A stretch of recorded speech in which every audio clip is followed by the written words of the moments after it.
मैं डॉक्टर आशीष धरजीवान, अतिथि प्राध्यापक, प्राचीन भारतीय इतिहास, संस्कृति एवं पुरातत्व विभाग, शासकीय दंतेश्वरी महिला महाविद्यालय चक्रपुर। आज यूट्यूब वीडियो के माध्यम से मैं अपने बीए फाइनल और MA final, MA fourth semester का पहला यूनिट का चौथा नहीं चौथे पहला पेपर का चौथा यूनिट के बारे में संक्षिप्त जानकारी दे रहा हूँ। गुप्तकालीन मुद्राएं। गुप्त नरेशों की स्वर्ण मुद्रा जन्मदाता थे, क्योंकि इसके पहले मौर्यकालीन और जितने भी शासक थे सोने के सिक्के बहुत कम चलाए थे। तांबे और कांस्य के सिक्के ही चलाए थे। गुप्त चूँकि शक्तिशाली, बलशाली, महापराक्रमी शासक थे, जिन्होंने पूरे देश में अपना राज्य स्थापित किया।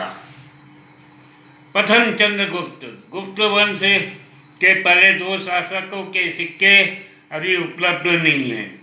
इस वंश का तृतीय शासक था चंद्रगुप्त प्रथम। इसे महाराजा धीराज की पदवी धारण की थी। इससे यह पदवी पहली बार धारण किया। उसने सिंहासन पर आसीन होने के बाद एक काल गणना, गुप्त काल या गुप्त संवत आरंभ किया। यह उसकी स्वतंत्रता का सूचक है। गुप्त वंश के सिक्कों का अध्ययन करने से विदित होता है कि उस परिवार में चंद्रगुप्त प्रथम ने सर्वप्रथम सोने का सिक्का प्रचलित किया था। इस सिक्के के पृष्ठ भाग पर राजा और रानी खड़ी है। श्री कुमार देवी और चंद्रगुप्त लेख अंकित है। पृष्ठ भाग पर सिंह वाहिनी अंबिका देवी की आकृति है और लेख अंकित है। इससे प्राग प्रशस्ति में उल्लेखित लिच्छवी वंश तथा गुप्त वंश नरेशों के वैवाहिक संबंध की बात पृष्ठ होती है। राजा रानी प्रकार के सिक्के कम संख्या में उपलब्ध हुए हैं। जहाँ इस प्रकार के सिक्के मिले हैं उन स्थानों का नाम मथुरा, अयोध्या, लखनऊ, गोरखपुर, टांडा, गाजीपुर, वाराणसी और भरतपुर के बयाना। राजा रानी सिक्के के अभ्यास 75 से 8 तक औसत 120 गेंद हैं। सिक्के का अग्रभाग राजा रानी प्रकार के। इस सिक्के में राजा रानी के सामने खड़ा है। राजा रानी को कुछ दे रहा है।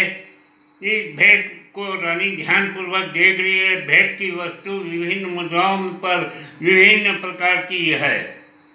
दूसरा, एक स्थान पर भेंट की जाने वाली चीज अंगूठी सी प्रतीत हो रही है, जिससे राजा अंगूठी और तर्जनी के बीच पकड़े हुए हैं। अन्य स्थान में इसे सिंदूरदानी कहा जा सकता है। सिंदूरदानी को राजा उंगली से पकड़े हैं। अन्य स्थान पर भेंट की चीज कड़ा या कंकण जैसी प्रतीत होती है।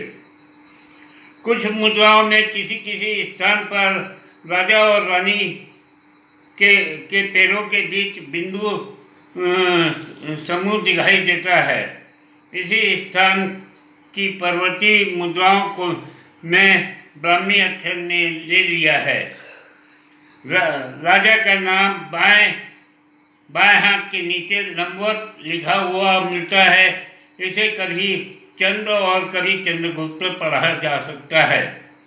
कुमार गुप्त देवी का नाम खड़ी आकृति के बगल में नाम के पहले सम्मान का शब्द श्री जोड़ा गया है। कहीं कहीं श्री नाम के अंत में भी देखने को मिलता है। अग्रभाग पर मुद्रा के लेज में बाईं ओर चंद्र या चंद्रगुप्त और दाहिनी ओर श्री कुमार देवी का अंकन है। श्री ब्राह्मी में है। इतिहासकार का मत है कि राजा रानी प्रकार के सिक्के के पृष्ठभाग में शक और कुशाण का अनुकरण किया गया है। श्रीवाणी की क्षमता दुर्गा से की गई है। यह देवी लिच्छियों राजवंश की रक्षिका थी। कुछ मुद्रा के ऊपर देवी की दाहिनी ओर आधार रहित त्रिभुजी अथवा बिंदु युक्त त्रिभुज अंकित है। राजा रानी प्रकार के सिक्के के पृष्ठभाग में सिंह देवी की आकृति अंकित है। इसके पैर के नीचे की ओर लटक रहे हैं। कुछ सिक्कों के ऊपर एक पैर ऊपर की ओर दिखाई पड़ रहा है। इसी प्रकार लिच्छी जाति का नाम अंकित है। राजा रानी प्रकार के सिक्के चंद्रगुप्त प्रभाव मंडल से युक्त, कभी मोतियों से विभूषित पगड़ी, पतलून, लंबा नुकीला कीट राजा रानी के बाएं स्नातक मुद्रा में खड़ी है। राजा के कानों में कुंडल, वृक्ष पर हार, हाथों में कड़ा है।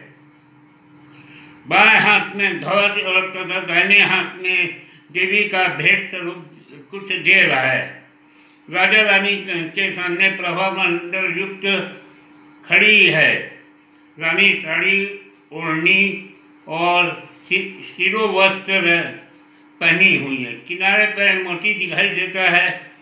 रानी के शरीर पर कुंडल, हार, कड़ा दाहिने हाथ में कटी तथा बायां हाथ में नीचे की ओर लटक रहा है।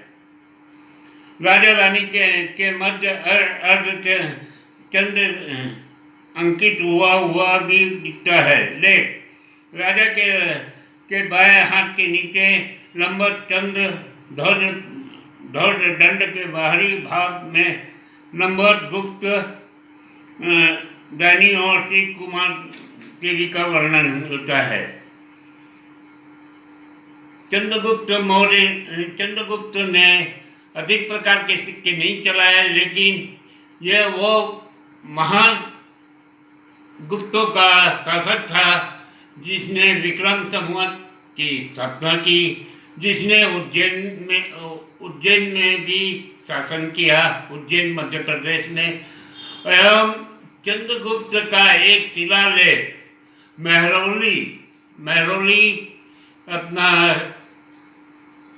महरौली स्तंभ दिल्ली में स्थित है। इस प्रकार हम देखते हैं कि गुप्त वंश का सर्वप्रथम महान शासक हुआ जिसने स्वर्ण मुद्राओं का निर्माण कराया। धन्यवाद।